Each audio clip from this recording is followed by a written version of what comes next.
श्री स्वामी समर्थ दंडवत आणि प्रणाम. शिवन्या कल्याण या यूट्यूब चॅनलमध्ये मी तुमचं अगदी मनापासून स्वागत करते आणि आजचा दिवस तुमचा शुभ जाओ अशी महाराजांच्या चरणी प्रार्थना करते आणि आजच्या आपल्या नवीन विषयाला मी सुरुवात करते. तर मैत्रिणींनो, आज आहे लक्ष्मीपूजन. तर लक्ष्मीपूजन म्हटलं की आपल्याला देवाची सगळी भांडी घासून घ्यावी लागतात. तर काही जण आदल्या दिवशीच घासतात, तर काही जण दुसऱ्या दिवशी घासतात. तर आदल्या दिवशी जेव्हा आपण घासून ठेवतो तरी पण दुसऱ्या दिवशी त्याच्यावरती डाग पडतात. तर मग ते डाग पडू नयेत किंवा आपल्याला जास्त वेळ लागू नये किंवा वेळ खर्चिक किंवा पैसा खर्चिक काम आपलं होऊ नये यासाठी एक छोटीशी ट्रिक्स मी तुम्हाला सांगते. कारण मी तुमच्याशी ती शेअर करणार आहे, कारण मला सुद्धा माहिती झाली आणि तेव्हा मला ती खूप छान वाटली आणि मला वाटलं की माझ्या वायटी फॅमिलीला मी हे सांगायलाच हवी, म्हणून मी हा व्हिडिओ बनवायला घेतलेला आहे. तर मैत्रिणींनो, थोडंसं पाणी घ्यायचं आणि त्या पाण्यामध्ये 3 चम्मच लिंबूसत्व आणि 2 चम्मच आपल्याला खायचं मीठ टाकायचं आहे आणि ते छान विरघळून घ्यायचं. आणि ते विरघळून घेतल्यानंतर त्या पाण्यामध्ये आपल्याला जी कोणती पितळेची तांब्याची भांडी घासून घ्यायची ती त्यामध्ये डिप करायची आहे. तर अगदी सेकंदामध्येच तुमचा पूर्ण तांब्या क्लीन होईल किंवा जी कोणती तुम्ही भांडी घासत आहात ती क्लीन होतील. तर तुम्ही पाहू शकता, मी म्हणजे अगदी अगदी कमी वेळामध्ये म्हणजे थोडंसं डीप केलं पाण्यामध्ये किंवा त्याचं वरून पाणी जरी आपण तांब्यावरती किंवा त्या भांड्यांवरती टाकलं तरीसुद्धा भांडी किती क्लीन होतात पहा.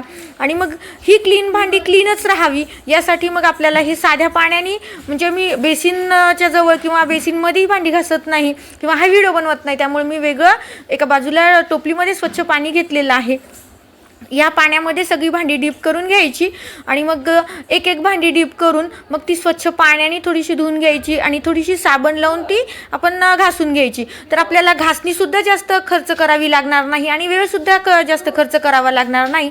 कमी वेळामध्ये कमी खर्चामध्ये आपल्याला या गोष्टी करायच्यात आणि त्या पण उत्तमरित्या झाल्या पाहिजे, म्हणजे अगदी नवीन भांडी होतील अशी या पद्धतीने आपल्याला ती स्वच्छ करता येतात. तर तुम्ही पहा, मग आता स्वच्छ पाण्याने धुवून घेतलं की त्याला थोडंसं साबणचा म्हणजे घासणीचा हात थोडासा फिरून घ्यायचा आहे.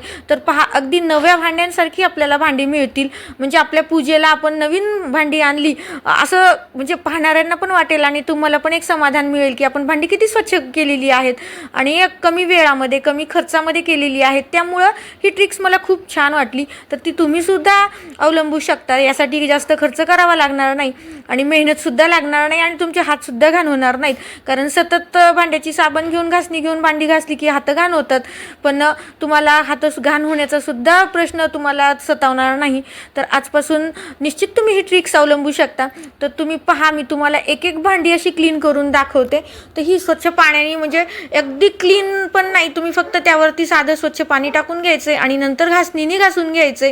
तर पाहू शकता तुम्ही, आपण पितांबरीने भांडी घासतो. पितांबरीने स्वच्छ जरी भांडी निघत असली पण तरीसुद्धा त्याला वेळ लागतो आणि पितांबरीसुद्धा मोठ्या प्रमाणात लागती आणि मेहनतसुद्धा लागती. त्यामुळं पहा, बिना मेहनतीचं म्हणजे कमी मेहनतीमध्ये कमी खर्चामध्ये आणि कमी वेळेमध्ये किती चांगल्या पद्धतीने आपल्याला पितळेची तांब्याची म्हणजे देवाची सगळी भांडी आपण स्वच्छ करू शकतो. तर पहा तुम्ही, मला तर खूप आवडली. तुम्हाला पण आवडली असेल तर मला कॉमेंट्समध्ये निश्चित सांगा आणि आपल्या चॅनलवरती नवीन असाल तर सबस्क्राईब करायला मात्र विसरू नका. तर पहा, मी एक भांडी तुम्हाला, सगळी भांडी काही दाखवणार नाही, पण म्हणजे मला ती भांडी व्हिडिओ बनवण्यासाठी खूप घाण करावी लागली, कारण तुमच्या लक्षात लवकर यावं यासाठी मला ती बरेच दिवस न घासता ठेवावी लागली. तर तुम्ही पाहू शकता किती घाण झालेली भांडी आहेत. आणि कारण आपण देवाची तर दररोज घासून घेतो, परंतु मला तुमच्याशी व्हिडिओ शेअर करायचा होता, म्हणून ही भांडी घाण करून किती कमी वेळात स्वच्छ होतात हे मला तुम्हाला दाखवायचं होतं. तर तुम्ही पहा, किती सुंदर भांडी अगदी नव्यासारखी झालेली आहेत.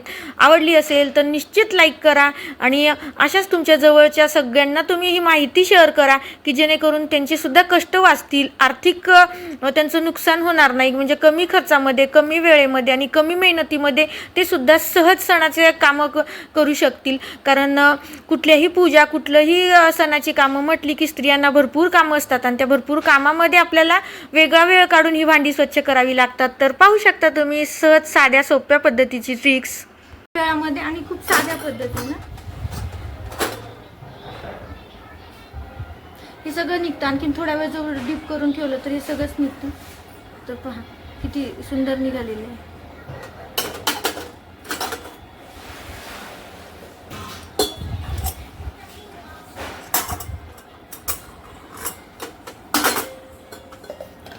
त्यासोबत हा कप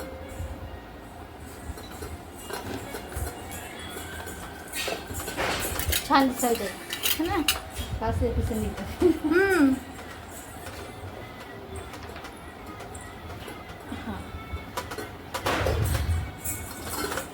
तर मैत्रिणींनो, चॅनलवरती आपला नवीन असाल तर सबस्क्राईब करायला विसरू नका.